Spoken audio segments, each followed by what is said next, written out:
A very good morning dear aspirants. Byju's government exams prep channel में आपका स्वागत है. Welcome to the lecture on this day in history. इस video में हम चर्चा करेंगे उन सारे महत्वपूर्ण घटनाओं को जो आज के दिन यानी कि 8 अगस्त को घटित हुई थी.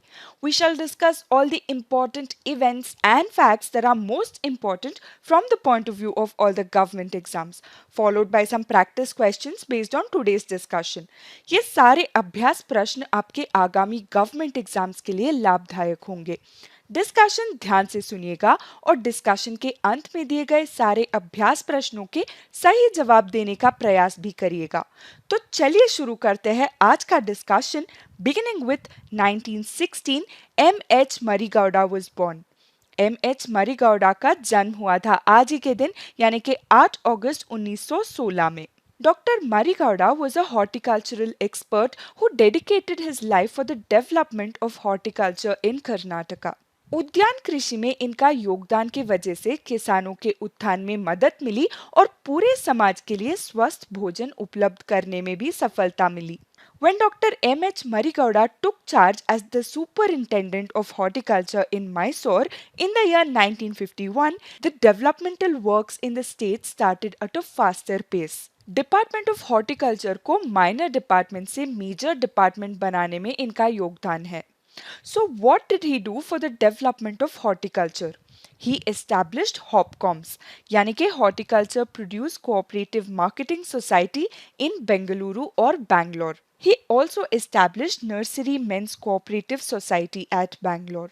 इनके समय में कर्नाटका में 350 से अधिक फार्म्स और नर्सरीज की स्थापना की गई थी. लाल बाग जो बेंगलुरु में एक बोटानिकल गार्डन है, इधर इन्होंने seed testing, soil testing and plant protection laboratory शुरू की थी. Several parks and gardens were established out of different cities and towns in Karnataka. ये सूखी भूमि बागवानी या ड्राई लैंड हॉर्टिकल्चर को प्रमोट करते थे. The principles and practices of these technologies were demonstrated in most of the farms that he started. He emphasized more on mixed cropping and intercropping styles of farming. इनके ही योगदान के वजह से Karnataka horticultural state of India के नाम से प्रसिद्ध हुआ. He is also popularly known as the father of horticulture in India. अब आगे बढ़ते हैं अगले इवेंट की ओर जो हमारे एग्जाम्स के दृष्टिकोण से महत्वपूर्ण है. वो है 1936 Jim Corbett National park was established. Jim Corbett National park की स्थापना की गई थी 8 अगस्त 1936 में. So let us discuss in detail about the famous Jim Corbett National Park. On the 8th of August 1936, India's first national park was established as Haley National Park. This national park was named after the then governor of United Provinces of British India, Sir Malcolm Haley. ये भारत का पहला national park है और इसे establish किया गया था उत्तराखंड के नैनीताल में. ये उत्तराखंड के पौड़ी गढ़वाल डिस्ट्रिक्ट में अभी स्थित है. इस प्रोटेक्टेड एरिया में शुरू में लगभग 324 स्क्वायर किलोमीटर्स एरिया शामिल था. राष्ट्रीय उद्यान की स्थापना में जिम कॉर्बेट ने भी मदद की थी. Soon after the park was established, hunting, killing and capturing of mammals, reptiles and birds were prohibited. So this became a protected area. अब ये याद रखिएगा कि this was Asia's first national park. इस प्रोटेक्टेड एरिया का नाम heli National park से बदलकर 1954-55 में रामगंगा नेशनल पार्क रख दिया गया था. और अगले ही साल यानी कि 1955-56 में इस नेशनल पार्क का नाम जिम कॉर्बेट नेशनल पार्क रखा गया था जैसे अब बुलाया जाता है. The park is now governed bye Uttarakhand state government. Jim Corbett National park सबसे पुराना नेशनल पार्क है जिसे स्थापित किया गया था to protect the Bengal tiger. ये पहला नेशनल पार्क था जहां पर प्रोजेक्ट टाइगर इनिशिएटिव लॉन्च किया गया था in the year 1973. This park is famous for not only Royal Bengal tigers but also Asiatic elephants. It contains over 500 species of resident and migratory species of birds, making this one of the richest bird regions in India. Bird life international द्वारा इस national park को important bird area भी designate किया गया है. That is all that you need to know about Jim Corbett National Park, which is located in Uttarakhand. Now moving on to the next topic of discussion for today, which is 1942, Quit India movement was launched. Bharat छोड़ो आंदोलन शुरू किया गया था आज ही के दिन 1942 में। 1942 में 8 अगस्त को मुंबई के ग्वालियर टैंक मैदान में, जिसे अगस्त क्रांति मैदान के नाम से भी जाना जाता है, यहाँ पर महात्मा गांधी जी द्वारा क्विट इंडिया मूवमेंट लॉन्च किया गया था। महात्मा गांधी अन्य नेताओं के साथ 8 और 9 अगस्त 1942 को यहाँ इकट्ठा हुए थे to launch the quit India movement. चलिए अब डिस्कस करते हैं भारत छोड़ो आंदोलन को विस्तार रूप में। In the year 1942, when the British were entangled in the World War II, the Indian freedom fighters, who were encouraged by the failure of Cripps mission, launched the Quit India movement against the British in India.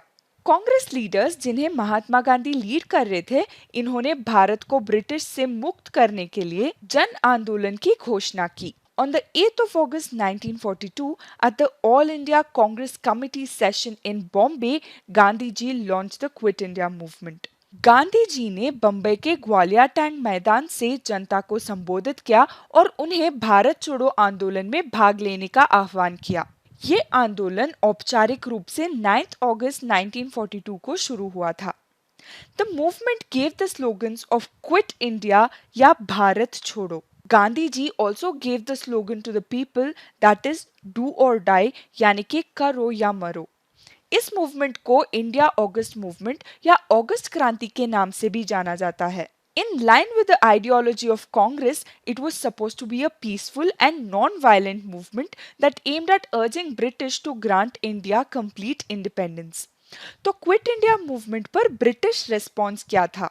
The British government responded to the call of Gandhi ji by arresting all the major Congress leaders the very next day. Leaders like Gandhi ji, Nehru, Patel were all arrested. इसी वजह से आंदोलन जयप्रकाश नारायण और राम मनोहर लोहिया जैसे युवा नेताओं के हाथ में रह गया और अरुणा असफ अली जैसे नए नेताओं ने भी इसका नेतृत्व किया। क्विट इंडिया मूवमेंट के दौरान 1 लाख से भी अधिक लोगों को गिरफ्तार किया गया था। The British government resorted to violence in order to stop this agitation. Indian national Congress को भी बैन कर दिया गया था ब्रिटिश द्वारा। Its leaders were jailed, but Gandhi ji was released on health grounds in the year 1944. जबकि quit India movement को काफी सपोर्ट मिला था, some of the parties did not support this movement. There was opposition from Muslim League, from the Communist Party of India, as well as the Hindu Mahasabha. Say Rajgopalachari resigned from the Indian National Congress because he was not in favor of complete independence. तो इस movement का achievements क्या थे? British के दुर्व्यवहार के बावजूद लोगों ने इस आंदोलन को जारी रखा था। The movement established the point that India could not be governed without the support of Indians. पूर्ण स्वराज या कंप्लीट इंडिपेंडेंस इस मूवमेंट का टॉप एजेंडा था। The public morale and anti-British sentiment were enhanced through this Quit India movement. So please remember all these important facts from Quit India movement, which is very important from examination point of view. अब आगे बढ़ते हैं अगले event की ओर, जो है 1994। सैकोम Mirabai Chanu was born. सैकोम Mirabai Chanu का जन्म हुआ था। सैकोम Mirabai Chanu is an Indian weightlifter. हमने इनका नाम हाल ही में देखा है। She made India proud by winning silver medal at Tokyo Olympics 2020 in women's 49 kg weightlifting. Tokyo Olympics 2020 is being held in 2021 and there was a delay because of the pandemic. Mirabai Chanu का जन्म हुआ था मणिपुर में in the year 1994. Mirabai Chanu's first major breakthrough was at Glasgow edition of the Commonwealth Games. इसमें इन्होंने 48 kg weight category में silver medal जीता था। Coming to 2021. In June 2021, Mirabai Chanu became the only Indian woman weightlifter to qualify for the 2020 Summer Olympics for 49 kg category. 2020 के Tokyo Olympics में इन्होंने रजत पदक जीता। She won a silver medal in Tokyo Olympics 2020 with a total lift of 202 kgs. She is the first Indian weightlifter to win silver at Olympics and the second Indian weightlifter after Karnam Malleshwari to win an Olympic medal. पहली महिला weight lifter जिन्होंने Olympics में medal जीता था वो है कर्नम मल्लेश्वरी। मीराबाई चानू को भारत सरकार द्वारा पद्मश्री से सम्मानित किया गया है। साल 2018 में इन्हें मेजर ध्यानचंद खेल रत्न अवार्ड से भी सम्मानित किया गया था। तो चलिए अब देखते हैं आज के अभ्यास प्रश्न। ये सारे क्वेश्चंस आज ही के डिस्कशन पर आधारित है। सारे क्वेश्चंस के सही जवाब आप कमेंट सेक्शन में जरूर लिखिएगा। Practice question number 1. What was Jim Corbett National Park named when it was established? जब जिम कॉर्बेट नेशनल पार्क की स्थापना की गई थी तब इसका नाम क्या था? Option A Corbett National Park, option B Ramganga National Park, option C Hailey National Park या option D Malcolm National Park. Practice question number 2. When was Project Tiger launched? Project Tiger कब लॉन्च किया गया था? Option A 1973, option B 1976, option C 1985, option D 1993। Practice question number 3. Who is known as the father of horticulture in India? Bharat में उद्यान कृषि के पिता के रूप में कौन जाना जाता है? Option A M S Swaminathan, option B Verghese Kurien, option C D N Walia या option D M H Marigowda. Practice question number 4. Which medal did Saikom Mirabai Chanu win in Tokyo Olympics 2020? Tokyo Olympics 2020 में साइकॉम मीराबाई चानू ने कौन सा पदक जीता?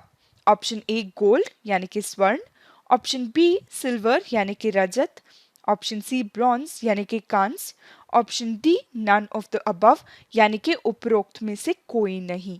Practice question number 5.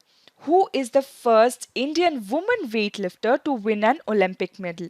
ओलंपिक पदक जीतने वाली पहली भारतीय महिला भारोत्तोलक यानी कि वेट लिफ्टर कौन है?